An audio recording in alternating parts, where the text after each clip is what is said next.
Hey, this is Eric Bress, the writer-director of Ghosts of War and The Butterfly Effect, and you're listening to the Horror Squad podcast.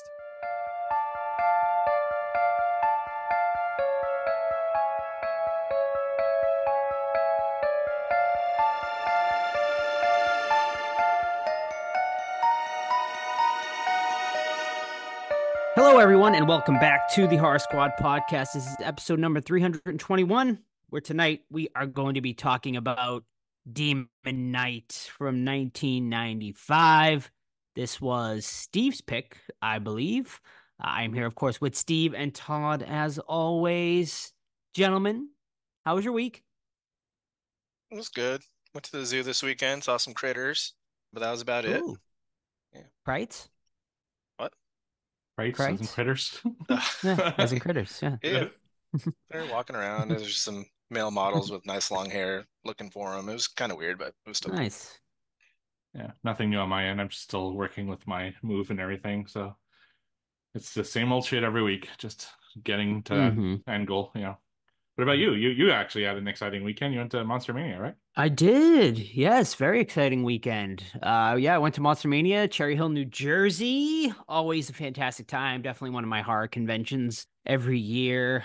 Yeah, it was a blast as always. I I was supposed to make it to a couple of midnight movies, but I'm starting to feel my age, I guess, man. I can't make it up past midnight anymore these days, but my other couple buddies made it to those ones. They showed Evil Dead 2013 and Evil Dead 2 on both of those nights because Sam Raimi, of course, was there, as well as Jane Levy and the dude with the long hair from the Evil Dead remake. They were there as well. But yeah, no, fantastic con. It was great. Brad Dourif and Sam Raimi were the two sort of big headliners. But they had other ones too. Katie Seagal and John Cleese were there as well, who also had pretty big lines. But yeah, met Raimi again. I just got a photo op with him this time because I got me and Steve got his autograph at Texas Frightmare last year. So he was great. That dude's like a delight. He seems to genuinely enjoy doing cons and is very polite and like literally shakes every single person's hand. Even during the photo ops, he shook everyone's hand. So he was great. Raimi was great. Autograph wise, I got Dorf, who was about you know, I got in his line early before the con even started. So I ended up waiting 5 hours total for him. 3 hours from when the con actually started and he started signing. So yeah, that was a lot. That was quite a drain. I That's remember terrible, when I man. met him. Yeah, it's brutal, man. Cons have changed so Yeah. much, and the prices alone. Like he's 80 now. I think when 80 I met him bucks. back. Yeah, 80 and 80 combo. He doesn't even do a combo, so it's 80-80. So if you want a photo and an autograph with him, it's 160 84 bucks. photo only. That's Yeah, so. I think it was 60 when I got him like 5 years ago, 6 years insanity. ago. Yeah, when I met him, so I hadn't met him prior. Like I met him at Rock and Chalk like 10 plus years ago, and I want to say he was 40 with photo included, and I fucking walked up to his table. So, it just shows that cons have changed so much over the years, and then the prices just are getting crazier and crazier, man. Like even, I mean, Lynn Shay, she was 90 combo, which I'm like, oh man, like these people are just going insane. I mean, Lynn Shay was a delight though. She was my favorite person I met over the weekend. So to me, she was like worth that price. McKenna Grace, I met as well from, of course, the new Ghostbusters movie. What was her price? And then I feel like she was 50. All right. I remember you sent the post, so was 50 auto. Yeah, yeah. 50 auto. I think her combo might have been 70 30, or 80. yeah, it I was can't really 30 for remember, the picture, honestly. so 80 total. Yeah, I Jeez, think man. 80 combo. Right. Nothing, no one was under 40, you know what I mean? And then the people that were 40 did include free autographs, which the Children of the Corn people did. I did meet Malachi and Isaac, John Franklin, Courtney Gaines. They were both great as well. But yeah, man, prices are crazy. Katie Seagal, most insane prices of the entire weekend. I think she was 175, I think, for an autograph, and then She's Hush. The girl from Hush. and then no, from Married with Children, Sons of Oh, who am I? Anarchy. Who am I thinking of? Girl from The Hush. girl What's from her name? Hush is Is her name Seagal too? I think Something? Kate Flanagan. Is Flanagan? it Where the Flanagan? fuck did I No. get Seagal from? All right. Siegel? Is it Kate Seagal. Siegel? Actually, yeah, All Kate right, Siegel. got it. Yeah. But yeah, no, Fantastic Con. I did Starship Troopers panel, and which was I wanted it to be good, man, but the moderator unfortunately was not very good, and he just kind of let the inmates run the asylum. So it was like fine, but it wasn't as good as I had hoped. But I did get a photo op with the whole cast. I negated on their autographs just because I had already spent so much money. And I was like, do I really want to spend another $200 to get their autographs? They were all charging, I think, 50 each. And I think Ironside might have been 60. And those weren't even including photos. I think, getting photos with them all goes even more now. But yeah, no, overall, great con. I mean, I wish cons would settle down a little bit on the pricing and shit like that, but people are going to keep paying. Like, we as the fans are paying these prices. So the most egregious thing I saw for the whole weekend, and it did piss a lot of fans off, is that a few celebrities were charging for the 8x10s on their tables. So they were charging $10 extra. So if you didn't bring your own item, you were having to pay for the photos on the table, which is usually a completely free charge. But I won't call out the specific ones. So yeah, not many of them were doing that, but I'm just like, man, at that point, just fucking add the $10 to your autograph, and you won't get the shit from the fans, like they're so just do that maybe going forward, and you won't get as much shit. But I'm excited, and we'll talk about this in news. But they announced Clive Barker for August. I've never had the chance to meet him, and he's apparently going to no longer be doing cons. So there's a little tease for news coming up. So yeah, overall, awesome weekend. My next con I have planned, I believe, is Texas Frightmare in a couple months in May. And then, of course, Living Dead weekend in June, which I'm super excited for. We're all going to be hitting that up June 7th through the 9th, Monroeville, Pennsylvania. Come join us for that, the official Horror Squad podcast meetup. And I think that's about it. So, should we spill some tea, Steve? Yes, spill the tea. Oh, you want the tea. I'm sorry. We don't serve tea. Nope. Instead, you get a cup of Joe. And now here's Joe with the news. Alrighty. Thank you so much, Chuck, for that. And here we go, ladies and gentlemen. Your cup of Joe for the week. Let's start off with the little tease I just gave you, and that is about Mr. Clive Barker. He has announced he is going to be retiring from conventions and public appearances. He is, of course, going to be doing some final appearances, so you will still have a chance to meet him. I know he is doing Days of the Dead Las Vegas this month, like within the next couple weeks, and then he is doing Monster Mania in August, he announced as well. I haven't seen any other appearances, but he will be doing a few more. But why he is choosing to finally step down has nothing to do, of course, with the fans or anything like that, but it has to do with focusing time for writing. So here is his official statement. He said, "My dear friends, for the last almost 40 years, I've been visiting conventions in cities in Europe and America to talk with my supporters, signing books, movie posters, pinhead models, and countless precious keepsakes which you've brought for me to sign. The most precious, the arms, legs, and other body parts that brave souls have asked me to sign to later be tattooed over. What an honor. However, it's time to focus entirely on writing. I'm not stopping public events because I've lost delight in meeting all of you over the years, as I'm passionate as ever about sharing my imagination with you all. But I would like to, of course, focus all my time now on writing. Which, you got to respect it for sure. And yeah, hopefully we'll get some awesome works from Clive. I mean, the guy is definitely getting up there in age, and I'm sure he's realizing that. He probably doesn't have too many more years of being able to be as sharp with his writing and stuff like that. So, I mean, it's sad, obviously, for the fans that do want to meet him, get their autographs, but you'll have one more or a couple more chances within the next year. So you might need to fly or take a long drive to be able to meet him. So this coming up is his swan song, his farewell tour. Have either of you guys met him? Or now that you know this information, will you make an effort to meet him? No, but his website looks like someone made it in 2002 and never updated it. Yeah.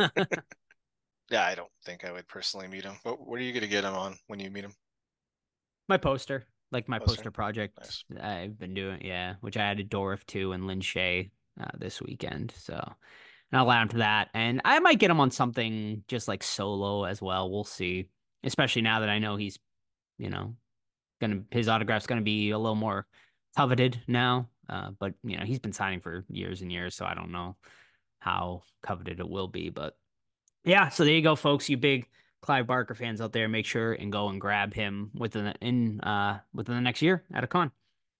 All right, next bit of news here is a big congratulations. Last night, the Oscars were held, and a little love for Godzilla, as Godzilla Minus One did win an Oscar, becoming the very first Godzilla movie to ever win an Academy Award.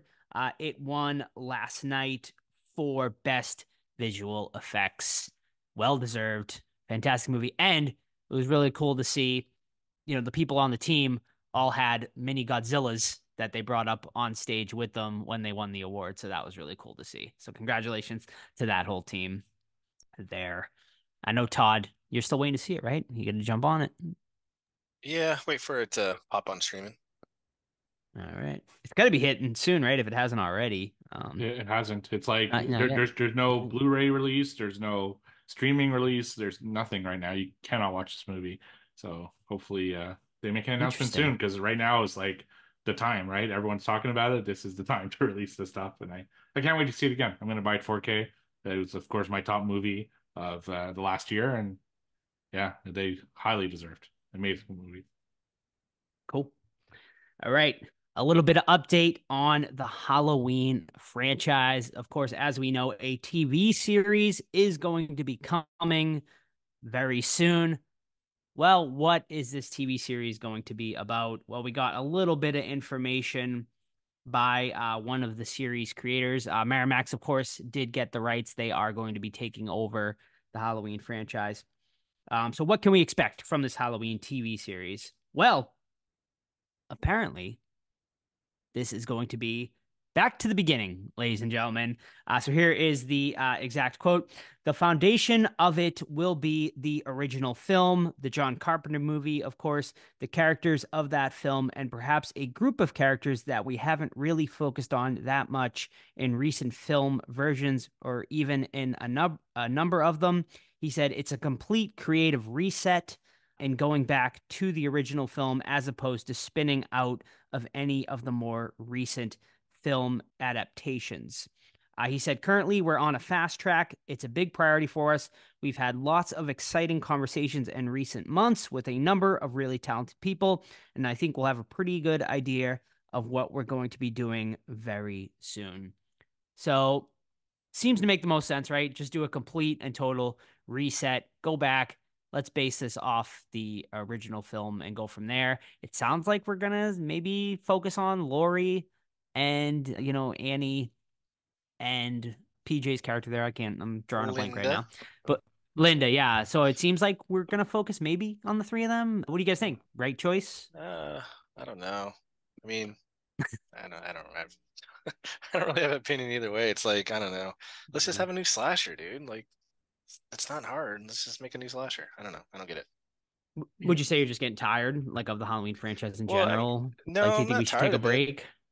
I think you absolutely should take a break and let it simmer for a while after the debacle that was Halloween Ends. But I mean, it's like with Spider-Man. How many times you need an origin story, you know? Like if we're going back to Halloween 1, do we really need to see Laurie and Linda and all them like in high school? Or are we gonna go back to Michael when he kills his sister? Do we need to know that? It's like, I don't know, dude. Like you don't personally need to know anything about these characters anymore. Just have them kill people. Yeah, I'm like, I watch Halloween to see Michael Myers wreck some people, you know? I don't want to see backstories on the survivors. You know, it's just not an interesting show to me. Like, I don't watch Nightmare on Elm Street to see the survivors. I don't watch, like, a lot of these movies to see the survivors. I watch them to see the killer do his thing, you know? And I love the survivors within that confine, but just to have, like, like you said, like a high school musical of the three girls going through it, like, Ben Tramer before he gets roasted. yeah, like why? Like I just no, I don't want this at all. Although, you know, it could be interesting, and I wanted this to happen in Halloween 2018. Like, it's really cool to see the immediate aftermath of Michael Myers, you know, on that first night. I would love to see, like, because are they going to retcon? Are they going to stick with the Laurie's not Michael's sister and just have, you know, movie one and not have movie two? If they do that, it'd be cool to see what happens, like, right after he disappears. Like, that would be fucking sick. Like, start maybe like a night before Halloween, and we get to meet them again, whatever. Have Halloween and then him disappeared or something like that. I think that'd be kind of cool. But where do you go with it? Like, I don't know.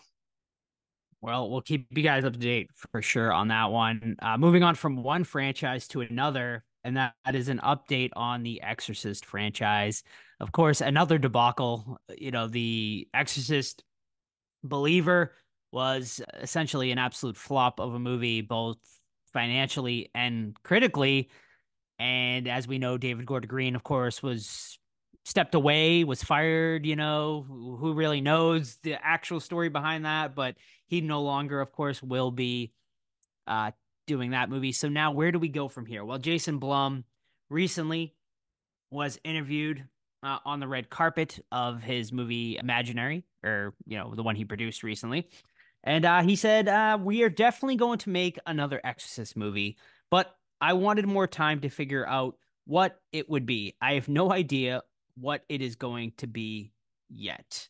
So there you have it. They don't even know where they're going to go with this franchise right now.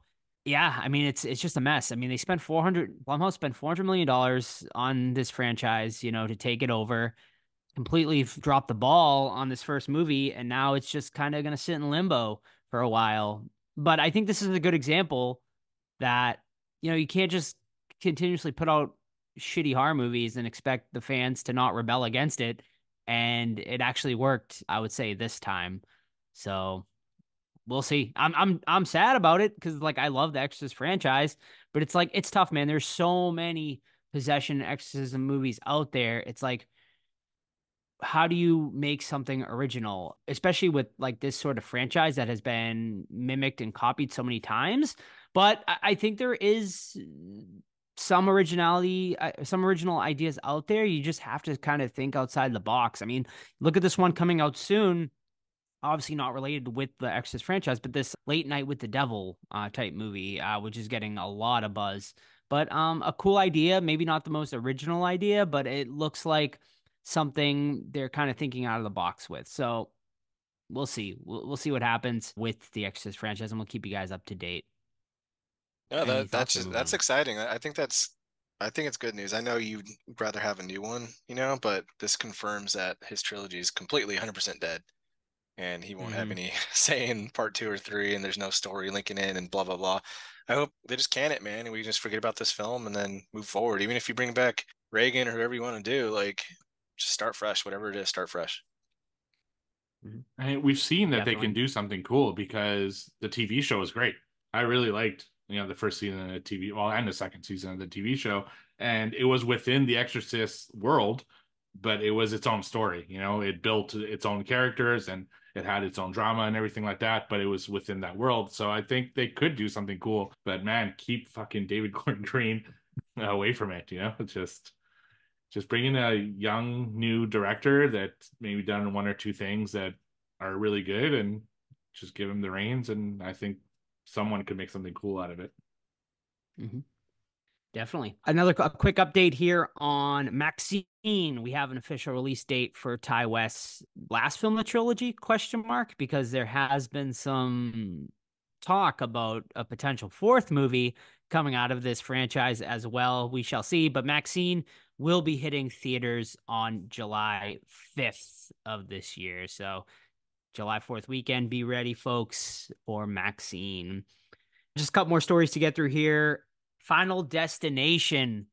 It has been announced the newest film in this franchise is going to be happening, and we now have a title for this movie. And it might sound a little familiar because we reviewed a movie just a few months ago titled Pet Cemetery Bloodlines. Well, Final Destination Bloodlines. Very original there, folks. I don't understand it. I don't really get the film title for this one, but hopefully it'll be a lot better than Pet Cemetery's Bloodlines there. I personally I fucking hate the title. I find it so unoriginal, obviously, and I just don't even think it makes sense for this franchise. But we'll see. And I think I got one more story for you guys tonight, and that is an update on I Know What You Did Last Summer, as it has been announced a reboot is coming to this franchise, and what's going to happen, with this franchise? Well, I know Steve and Todd are really going to love this. They want to bring it into current times and the age of the internet, ladies and gentlemen. So the director teases at its core, I think it really reckons with some big ideas about hero and villain, right and wrong, how your skeletons come back to haunt you, and in the age of the internet, in the age where fame is such a revered concept, the creation of TikTok and social media, who is Julie James in a world where there are no secrets anymore? So Here's there the you have plot. it. Here's the plot. Calling it. Group of influencers are filming a TikTok video, and one of them dies, so they cover it up, and then he comes back and kills them via Facebook live stream or equivalent. Calling it. Oh. Print it. It's done. It sounds terrible. It's not gonna. It's not gonna be a movie for us. They seem like they're definitely gonna go sort of a young teen type horror movie here or whatever. I'd be interested to see. If they can get like Jennifer Love Hewitt back or Freddie Prinze Jr. or something, I would watch it for that reason, just to for nostalgia's sake. But other than that, this seems like it might be like a direct to streaming type one. But we'll see, and we'll keep you guys up to date on that. And that's all I got for you this week. So that is it for your horror news this week. All right, Totter, bust out the books, baby. Let's get the scores for trivia. Second to last show for quarter number 1. We have myself in the lead by 1 with 10. Steve 9. Joe 6. Any man's game still. Any man's game. Who would like to lead off? I'll do it. I'll lead us off. Oh, he's the eager beaver. Sorry, today. Steve. You're too slow. Sorry. Yes. All good. All right. All right. My first one tonight. In the film Zombieland. Congratulations, Emma Stone, by the way. Oscar winning on Oscar last night. Two-time Oscar winner now. What was she winning for before? The dancing movie? Yeah, La La Land, I think. And yeah. Cool. So in Zombieland, what amusement park are they trying to get to? The name of it. Six Flags. Incorrect. Is it a real? Well, that will help Steve. Yeah, I don't remember. It's like a local fair, I think. So let's say, not Fun House. I have no fucking idea. Is it a real amusement park, or is it like Zombieland? It could be, but not one I know of. It is Pacific Playland. Pacific is the name Playland. of the. Yeah, I never would have got that. 1,000 years. Yeah. Add to the book. Add to the book, then, Todd. I will. All right, 4 clues. Clue number 1: difficulty on set. Ooh. I have Okay. Yes. I have an idea. I don't want to say it yet. Okay. Clue number 2: Deadpool. Oh, okay. I don't know. Ooh, that throws me off. Yeah. Difficulty on set and Deadpool. Oh, wait. 3. Oh. I mean, Poltergeist? Incorrect. Oh, now you have to wait. This is Might as well just spit them both out. Like clue number 3: open your fucking eyes, man. And then clue number 4: Dracula. Blade 3, I have no idea. Blade 3, correct. Yes. Oh. Wesley Snipes not opening his eyes. Yeah. Dracula the bad guy. Ryan Reynolds, Deadpool 3. Yeah, right. It's a Deadpool that kind of helped it in that one. Man, Wesley Snipes just being a dick on set. He was, yeah. All right. So this is related to the movie tonight. This is the second horror film we reviewed with Billy Zane in it. What was the other? I thought you were going to say what was the title of the other Tales of the Crypt. I was like, Billy Zane. We've covered something already with him? We've covered one other film with Billy Zane in it. What was it? Shoot. Podcast history for trivia today. Interesting. Billy Zane. I'll give you guys a hint after. It's going to help a little bit. All right. A hint away. Yeah. Episode 132. It gives you like a timeline. You know, it's not like in the last month. What episode are we in right now? Like 321. Oh my god, that's so long ago. Like 3 years ago. Shoot. It was towards the beginning of the Horror Squad All right, days. one last hint, because it is a tough Okay. one. We had an interview attached to this episode for this movie. With Billy Zane? Oh, Not with Billy Zane, no, unfortunately. I wish. Can it? Is it the? Oh, I don't know the title though. It was during the Um, Sam days. It was during the same days. Mhm. Yeah, the title Confirmed. is during the Sam days. The making of Horror Squad. Fuck. Oh man, I got it. I just don't know the fucking title. Or if I give a description, Joe might get it. I don't Yeah, do for anything. sure. It's Ghosts of War. Correct. Yes. Ghosts Wow. of War. Ghosts of War. He was in that? He was. Oh, He played a I remember doctor him in in that. that. Gee. Wow. No, Oh, yeah. we interviewed Eric Bress, the director. Eric Yes. Bress. Interesting. He also did Butterfly Effect, right? I Oh, think. good movie. Was that him? Yes. Maybe. I don't remember. And he also Yeah, wrote okay. Final Destination 2. Nice. Nice. The barbecue Cool. scene. Yeah, Man, he that's a wrote movie I haven't thought about. the infamous tree trunk scene What was it? Tree trunk scene. in that Final Destination. Oh yeah, that Yeah, scarred he's the one who all of wrote that. humanity. Exactly. Yeah, we talked about that Yeah. during the interview. Like he's like, yeah, that really resonated with people. You know what also scarred me from that? And I always yell at my kids. I'm like, pick up the water bottle. Yeah. Because if you recall, like rolls under the brake in that Yeah. scene. Mhm. Yeah. Yeah. Oh yeah, I always like Yeah, it's pick up the always water in the bottle. couple. Yeah. Don't you fucking put out the water bottle now. All right, back to Joseph. All right. Ghosts of War, man. Wow. All right. Yeah. This So deep. movie, guess the movie based on the IMDb information. Yeah. This movie was released in 1986, clocking in at 2 hours and 17 minutes with an R rating.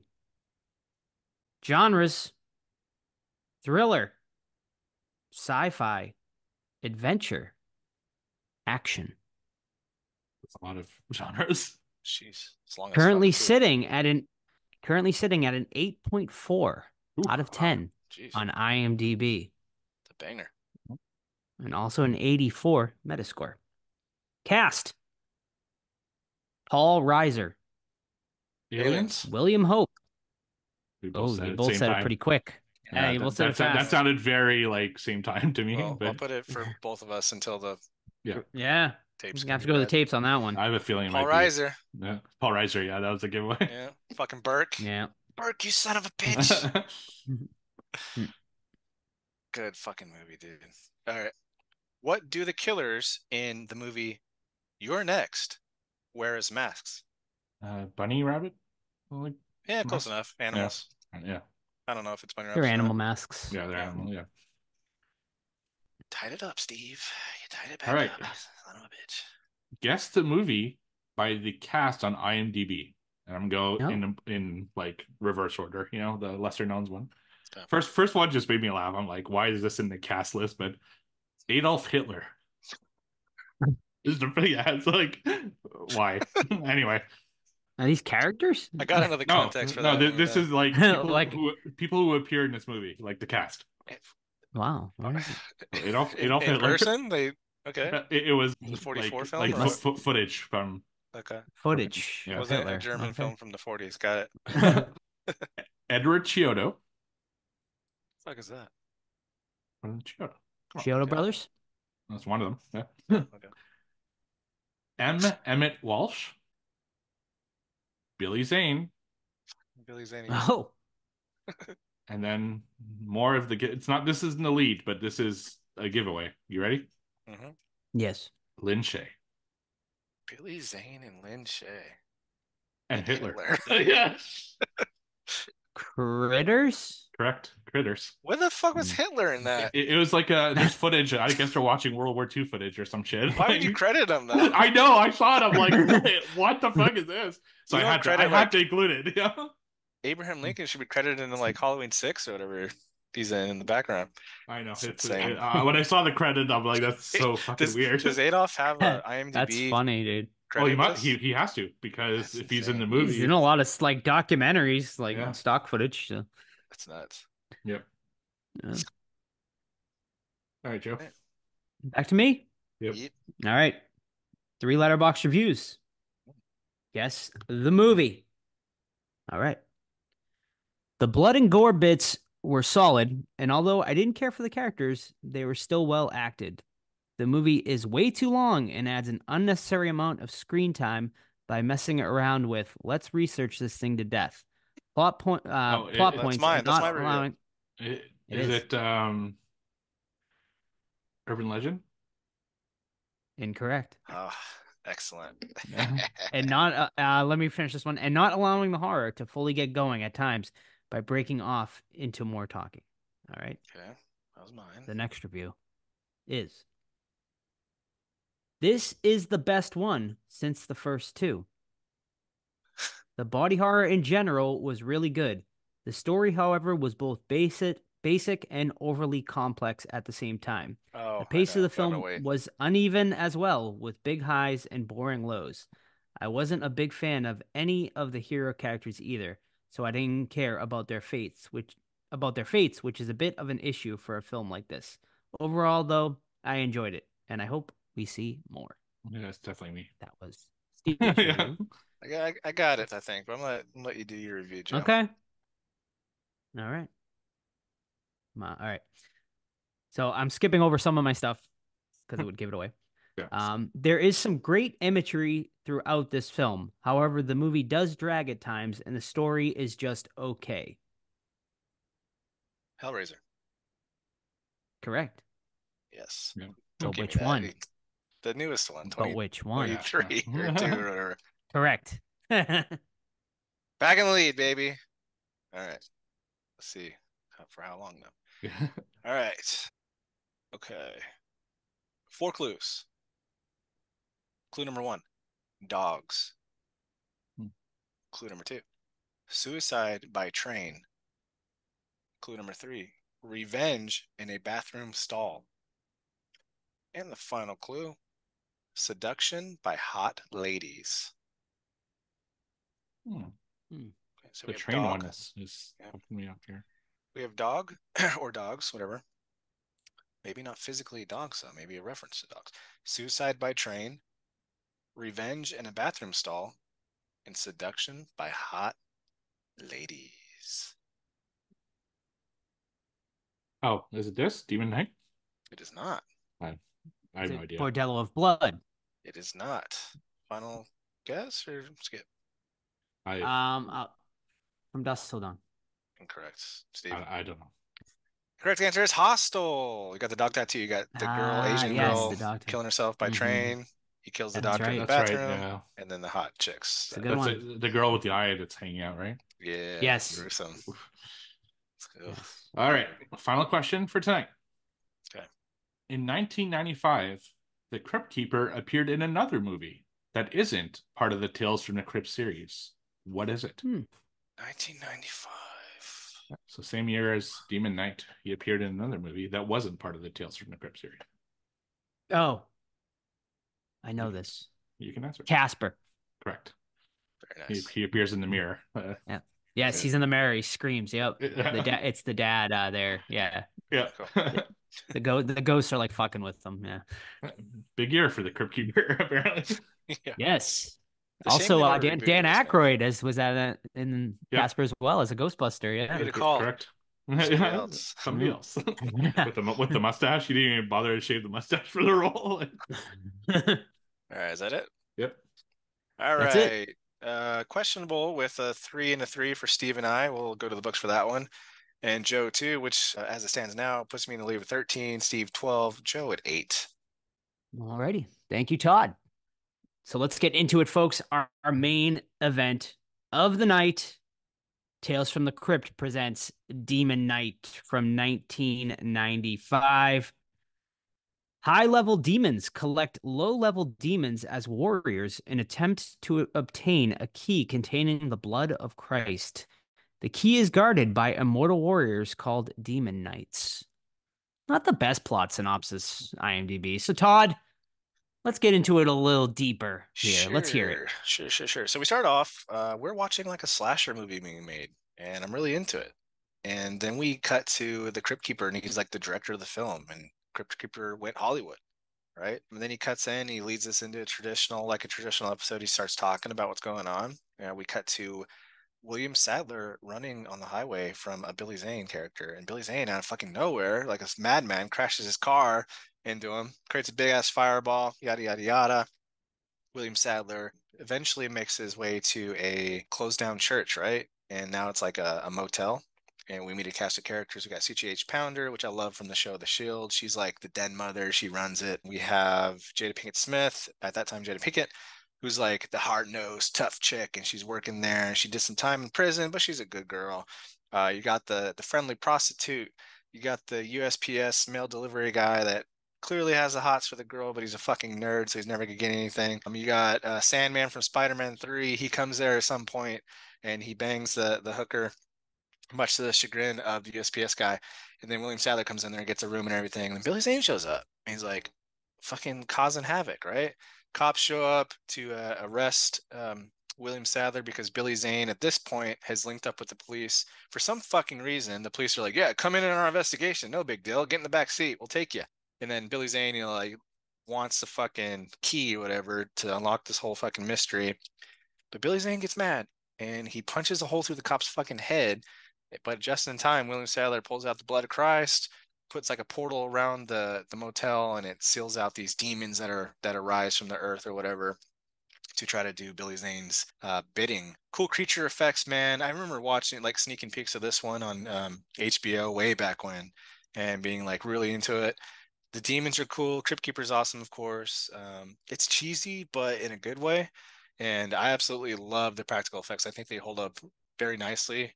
Some of the effects, like, the digital blood moving around doesn't work, but it's like so rare that it's not really a problem. Cast characters are cool, and I have a lot of fun with them, this one, and still do. What about you guys? Yeah, I mean, I growing up, I loved Tales from the Crypt. Watched it all the time. The intro, just iconic. Still one of the best intros in like television history, really. It used to scare me. I remember like as a kid, like when that intro would come on. So yeah, I like vaguely remembered this movie. It had been a little bit since I've seen it. Like I definitely remembered like Billy Zane's performance and stuff, but I kind of forgot a lot of the other stuff this movie had going in it. I totally forgot Jada Pinkett was in this one. But yeah, so I was excited to revisit it. It was pretty fresh watch for the most part. The wraparound with the Crypt Keeper was fun. There was some like really goofy parts though where they used like a real actor like for back or like embossed on like the Crypt Keeper's head, and it really Yeah, fucking threw me It was off. Ed Gale, And like actually. it was it was Yeah. like it really fucked with me. Like I was like, that's not how the Crypt Keeper should be moving and stuff like that. So that messed with me a little bit, but that's here or there. It was still a fun wraparound thing, and it didn't really overstay its welcome. We pretty much just get right into the Demon Knight movie. And yeah, overall, I just think it's like a super fun movie. The practical effects, I agree, are like just 10 out of 10. They still hold up so well to this day. The movie has great gore. Interesting enough like story too, like sort of the thought of like this like the blood of Christ. It seems like fucking wacky, but it kind of works in this movie anyway when you're fighting against demons.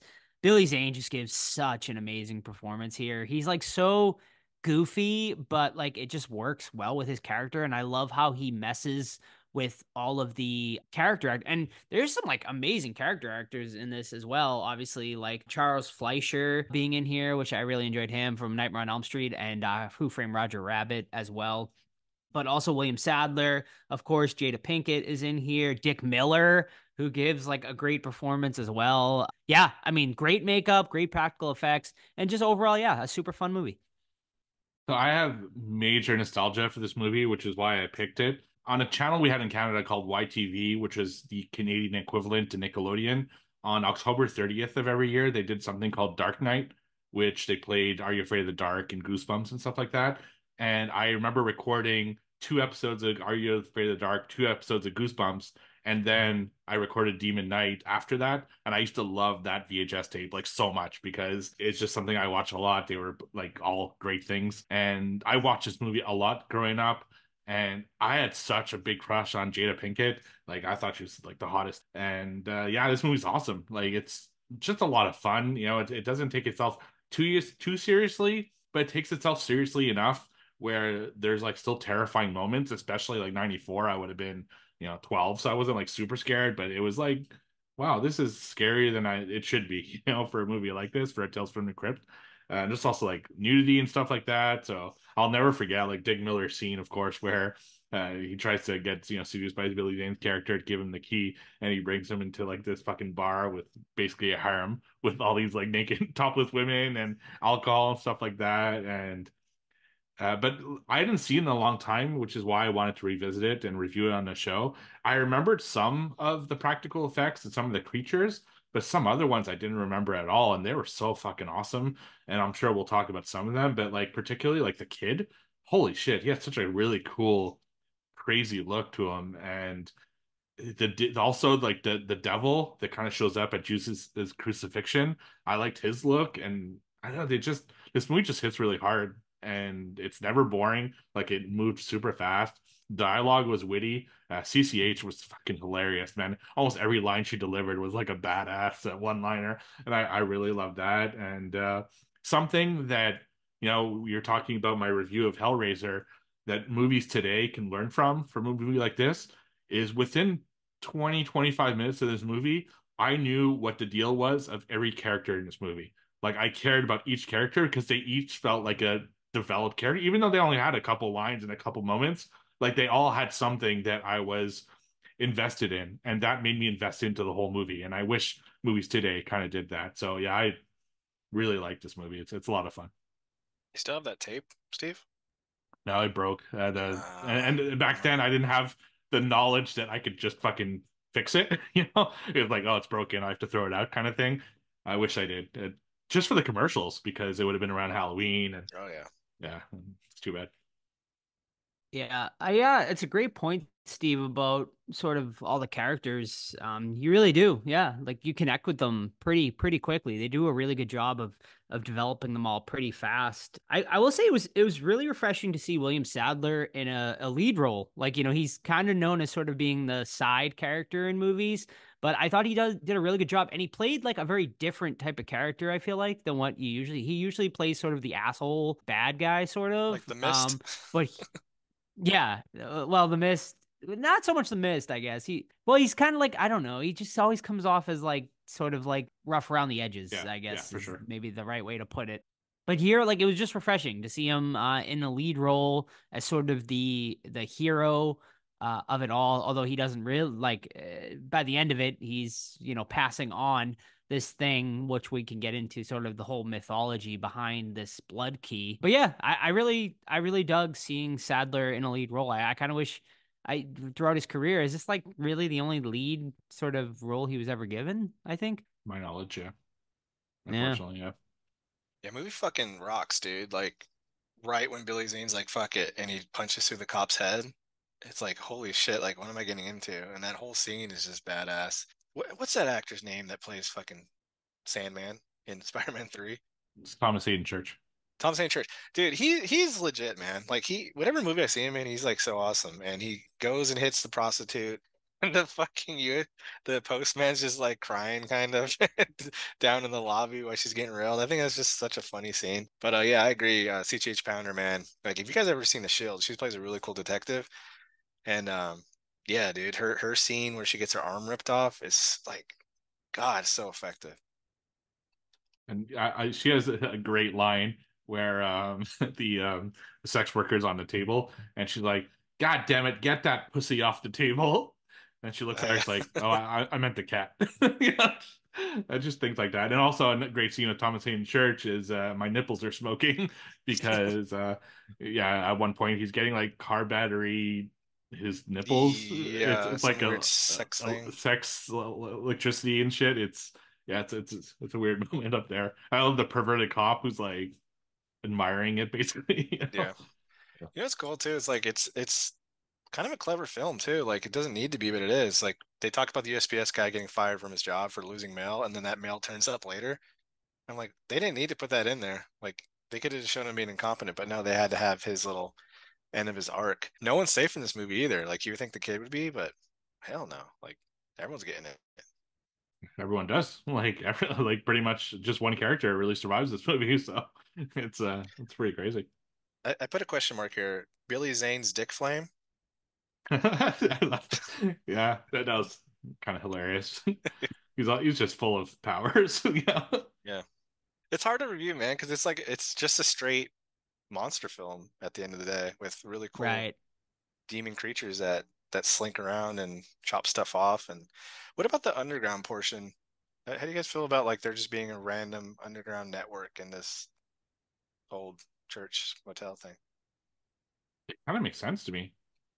It's like the old buildings have these weird networks because you have prohibition and you had people, especially a church, because it was a converted church, would have probably sneaking like people from their congregation in and out of church back then. So I think it makes sense. And for the story, it's not like it was so egregious that I'm like, oh, this is taking me out of it or anything. And I liked it. Like I really love the demons in this. I think we see zombies so much that to see something kind of different, even though this was kind of like Night of the Living Dead, where they're trying to keep, the demons away by, in this case, instead of pounding the doors like shut with doors and wood and stuff, it's that the blood that makes like this barrier. And I thought it was really cool. Like they look good, and we don't see them like a crazy amount of time, but we see them enough to appreciate them. I think they did a good job with the demons and just giving us something different than a lot of other movies. I know Joe touched on it, like seeing the crucifixion of Jesus, which you would not expect from a movie called Demon Knight, presented by No. Tales from the Crypt.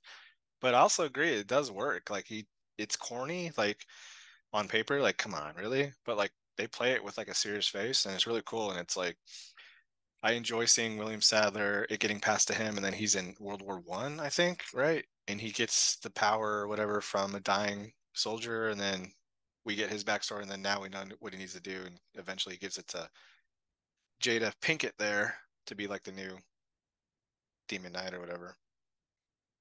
Yeah, I think it's cool. Like you guys said, I mean, it sounds like really corny and stupid, like on paper, but for a movie like this, like it just makes it worked. Like it made sense. Like, because how else are you gonna keep like demon? Like, obviously you think of demons, you think of sort of the devil, so it's sort of a play on, God versus the devil thing, and using the crucifixion of Jesus and them gathering his blood into this key, which ends up getting passed on throughout the years through people who essentially become servants like of Jesus to fight off these demons.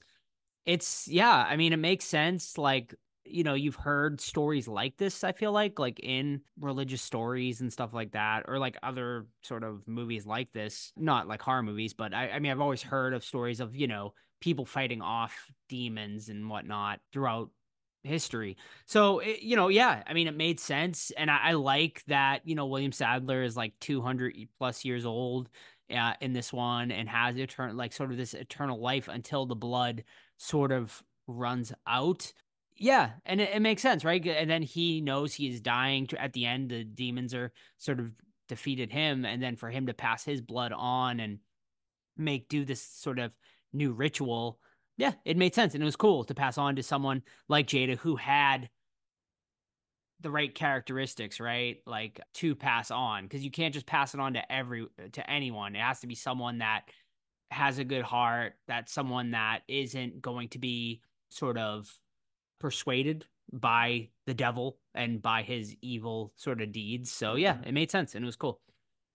Yeah, and the whole time Billy Zane's like whispering to people and showing them visions, like Steve mentioned. Uncle Willie stops his fantasy, which fuck, sign me up. But you have hers like, I'll make you fucking hot and famous forever and shit like that. And I don't know, I thought it was a cool touch, like him being able to like whisper in people's ears to try to seduce them to the dark side, essentially. I missed it though. What is the purpose of the key? What does it open? Like a portal to hell or something? Yeah, that's exactly what it is. It opens a portal to hell so all the demons can come and like rule the earth, basically. Ah, Mhm. okay. What I don't Which they understand is the stars on the hand. Like they don't really explain like what their purpose is. Like why are they moving around? Like I understand it's a sign that you're the chosen one or the one that's carrying the key, but why are they moving around? Like the pattern means something, like when it's a full circle or when it's zigzag. I don't think they did a good job of explaining what that was about. Agreed. Let me see if I can Google this real quick. I'm sure there's something there. I feel like it had something to do with like the gates of hell, but I can't fully remember it. Yeah, do they spin or something at some point? Yeah. Yeah, I don't know. Well, while you're looking, what demons did you think were the coolest? Because we see almost everyone as a demon at some point. We see Dick Miller's character as a demon. We see the sex worker as a demon. We see the kid as a demon, of course. What do you guys think was the coolest demon and the coolest kill in the movie? It's tough, man. Coolest kill? Yeah, I don't know. I mean, I loved just like obviously the arm ripoff was fucking great, even though she didn't die in that moment. That's probably my favorite like gore gag in the entire movie. All right, I did just look it up. So this about the 7 stars. So the Demon Knight's hand has 7 stars. Once they align as a circle, the Demon Knight will battle the demons in one full night. 7 people must fight alongside with the Demon Knight to survive the night, which you obviously we get in the movie. And the last survivor will become the new Demon Knight. So apparently this happens once every, once the Demon Knight, I guess, finally can get to this guy. And yeah, I mean, but like, does it really have to be that perfect? Like, Right, to exactly. have the 7 people aligned with you, like, seems kind of convenient. For kill, I would probably put the police punch through the head part because it's like the first time Oh we're yeah, introduced to that's pretty something really awesome. cool. Yeah. Yeah. I think I like the prostitute's look too. She's the one with the blind. She's blind and like the long tongue, right? Or am I thinking of something else? The kid has the long tongue. Okay, so the kid then. Yeah, Yeah. that's fucking really cool. I really like that look. It was like huge mouth, and it almost looked like Yeah, you're right. the demon from Fright Night, Hmm. Amanda Bierce's demon, and yeah, it was just a really cool effect. I like all the minions though. They're really cool. I like them Yeah. just the way I wish we got more of them, yeah. kind of. You see them like here and there outside and stuff, but I just kind of wish They couldn't afford we them. saw them more. Right, yeah. Yeah, I mean they did look pretty cool. I have yeah, a picture exactly. of Billy Zane with them all, like at Nice. the that's what I had him autograph when I met him. How was he when you met Yeah. him? He's great. Super Yeah, nice. Yeah. It very was cool. his first con ever, so I feel like he was still getting kind of used to it, but he was cool. Yeah. And I've met Kassir obviously a few times. I have a video store Demon Knight standee with like him sitting in the director's chair that I had him That's sign dope. that I found on eBay a while ago. So that's like a really cool thing. And then they do sell the key on Etsy. There are like, artisans that have made replicas that are pretty cool. So that's something I would, after watching this movie again, that I would love to pick up. That's awesome. I do have one Mhm. issue with the movie that I noticed this time around. So at the end of the movie, Jada Pinkett covers herself in blood to fight Billy Zane's character once and for all, right? So, first question, why does she take off her pants? There's no story reason why she needs to take her pants off. She's just like sitting there in her G-string and a shirt. Because I'm why like, not? yeah, exactly. It was just so like weird. Like, okay, so there's that. It's the 90s. Because Yeah, a dude made this movie. That's why. yeah. But The then, Tales from the Crypt was all about, like tits and ass back, and yeah, that was like right. a big part of their Clearly, thing, yeah. But then Billy Zane gives her a half-ass shower to shower off the blood, and she is fucking pristine white shirt, and like, how did that happen? He basically just poured a little bit of water on her, and all the blood just like came off, and she's got what looks like a brand new shirt on. Is come on. If you put all that much money into the demons, you can't give us a little bit of continuity with the fucking clothes. That is nitpicking. That was more of a Todd's gripe than That's a Todd anything. gripe, yeah. Yeah. For the low price of $159, you can get one of the previously mentioned blood key props on Etsy, and they look Mhm. pretty dang cool, actually. They're pretty cool, yeah. I Yeah, saw there was a guy in line that like had one when I met that's dope. Zane, and it was pretty odd. Yeah, it'd be cool to get signed, something like that. Yeah, Mhm. Which he does do a lot of cons. He actually, I haven't seen him do one recently, but he was doing them a lot within the last few years. Yeah, and I like the You little get him sign a touch. sponge. Yeah, of course. I did like the little touch at the end of the new like demon that's chasing Jada Pinkett, Hmm. and he's Yeah, whistling the theme of Tales from the Crypt as he's yeah. walking away. I thought that was a cool cool ending to the story. Yeah, that was cool, but so is it like there's always going to be a new demon knight that like emerges, I guess, like once one is defeated? Like so Zane gets defeated, but now there's a new one. Yeah, I think a Yang always needs its Yang. It's like Right. there's always going to be another one Mm-hmm. coming. Yeah, so yeah. Yeah, It's she puts cool. blood on the bus, and the bus driver's like, "Can you not Yeah. fucking pour blood on the bus?" Like, Seriously. Cool. All right. I think we pretty much yeah, covered it yeah, it's all. pretty So pretty let's get straightforward film. into Pretty fun. yeah, it is. At the end of the day, it's like just a straight up demon movie. Very like Night of the Demons actually, which in some ways. I I do want to say one thing Yeah. before we get to the reviews, though. It sucks that Tales from the Crypt didn't really take off after this. So they Mm, made so I don't know if you guys watched the after credit scene, but no. they teased the next movie in the series, Dead Easy, which was going to be a New Orleans zombie film, and that was going to be the Interesting. next Tales from the Crypt movie. Now, of course, that didn't end up happening. Neither did the Body Count movie, which was also going to be like kind of the third movie in the series. Instead, they went with Bordello of Blood, and the very like That was kind of a unknown. failure too, right? It was, I and feel then like Ritual, yeah, which is the third film in the series, basically no one knows about. It just Oh, I didn't even know there's a third one. yeah, neither did it was I. just like wiped off the face of the earth. Yeah, so and then it just never came back. And I'm surprised with such a popular and prolific character as the Crypt Keeper that we haven't Hmm. seen at really anything, Tales from the Crypt in a long Yeah, time. So I mean, there was obviously that big news about Shyamalan right, Yeah. wanting to, you know, bring it back, and then that sort of fell by the wayside, and it's kind of been in development hell ever since. Like, no one's just is touching this franchise, and I don't understand why. Like, it's such an easy, like, the Crypt Keeper is such an iconic character, and we've seen the Creep Show TV series get their rebirth and stuff like that. I just think it's a matter of time, I would think, before we get something Tales from the Crypt. I'm surprised. Yeah, I'm shocked. I'm shocked we haven't seen it yet. Hopefully we do soon, though. Did you guys like remember Bordello Blood? I only remember there being a ton of nudity in it, but other Mhm. than that, I don't remember it a lot about it. But I think we discussed this last week. They were like vampires, right? I Yeah. think I, like I in have the the tape. Bordello. I've been meaning to Yeah, rewatch it, but I just Yeah, yeah. remember It's one I what's that guy's name? That actor, Dennis Miller yeah, is like Dennis Miller. yeah. one of Yeah. the big actors What in happened it. to him? Yeah. I don't know. Not much. Is anyone else in it? Like who else is in that movie? I thought the I have woman, no the fucking main woman, was also someone like known-ish. a All I remember there was famous a lot of act. church scenes, yeah, a lot of nudity, and it was vampires. So that's basically what I remember of the movie. But it's been a long time since I've seen it. I don't know any. Oh, Chris Sarandon was in it Oh, nice.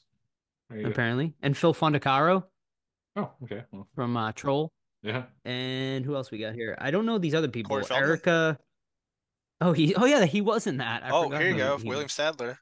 The There you fourth go. film of him. Sadler's in Nice. that too. Yeah. Kidding. Interesting. Gotta Different watch it. director though, not the same director that did Demon Knight, but currently sitting at a 5.4 Bordello of Ooh. Blood is over on I don't know what its letterbox score is, but Rate this fucker. letterbox. Yeah. Let's do Yeah, it. yeah, sorry. Yeah, we kind of Okay. went off on a somewhere else on that one. Bordello of Blood currently sitting at 2.7 over on letterbox. All right, so as far as Demon Knight goes, I love this movie. I think it holds up super well. I had an absolute blast watching it, and maybe nostalgia plays some sort of factor in this one, but I mean, I give it a 4 out of 5. I had an absolute blast. I loved it. I would watch it again. I think it's a great like sort of group watch setting with friends, midnight movie type stuff. Have a blast watching it. So yeah, 4 out of 5 for me. Yeah, I'm there with you. Four out of five, man. It's a good time. It's a straight film. You don't have to, pay attention to know what's going on. It's got nudity. It's got great gore. It's got fun characters. 4 out of 5. Yeah, unanimous this week. 4 out of 5. I have big nostalgia for it. I think it holds up really well to today. It's funny. It's got great kills. It's got great effects, great creatures. Yeah, there's nothing like super special about it. That's why it's not higher, but I enjoy the hell out of it, and it's definitely one I'll watch again. I just wish it was on my old VHS with Dark Knight, Hmm. with the Goosebumps and Are You Afraid of the Dark episodes. Awesome. And currently sitting at a 3.4 on Letterboxd. So yeah, pretty high for a movie like this. So yeah, there you go. There you have it. All right. That is going to wrap it up then for this week's episode. We hope you enjoyed our review of Demon Knight. Next week, what do we got, Steve? Black Sunday. Black Sunday. My birthday pick. You will hear all about it next week. 1960s horror film Black Sunday. It's pretty much free, I think, just about everywhere. I think I watched it over on Tubi, if I'm not mistaken, but you can definitely find it just about anywhere streaming. So go and check it out. Black Sunday for next week's review. In the meantime, you can keep up with us Facebook, Twitter, Instagram, Threads. Just search the Horror Squad Podcast. You can email us anytime, the Horror Squad Podcast at gmail.com. But of course, you know it. The absolute best way to keep up with the podcast is our Discord, completely free to join. Amazing community over there. Tons of channels to go through and talk all things horror and non-horror over there. We do movie clubs every month. We do everything. Just go over there. It's linked over on our Instagram, or just send us a DM or an email and we'll give you a link to join that Discord completely free. Don't forget important dates, June 7th through the 9th, Living Dead Weekend in Monroeville, Pennsylvania. We are doing the 1 p.m. mall tour on Saturday. Go and grab your tickets for that and get your weekend passes for the whole weekend. We'll be hanging out all weekend, doing, meetups, lunches, and stuff like that, hanging out with the listeners all weekend. We'll all be there. It's going to be a blast. And don't forget, October 11th through the 13th in Salem, Massachusetts, our Hocus Pocus event with the cast of Hocus Pocus. More details to come on that. You can check it out. It's just a bunch of Halloween.com for upcoming details on that. And don't forget, you can buy merch, tpublic.com, the Horror Squad podcast, if you want to support the pod that way, or leave us a 5-star review on your favorite podcast app. That helps get the word out there more for us. So that's going to be it, guys. We hope you enjoyed our review once again, and we'll see you next week for Black Sunday. See ya. Bye.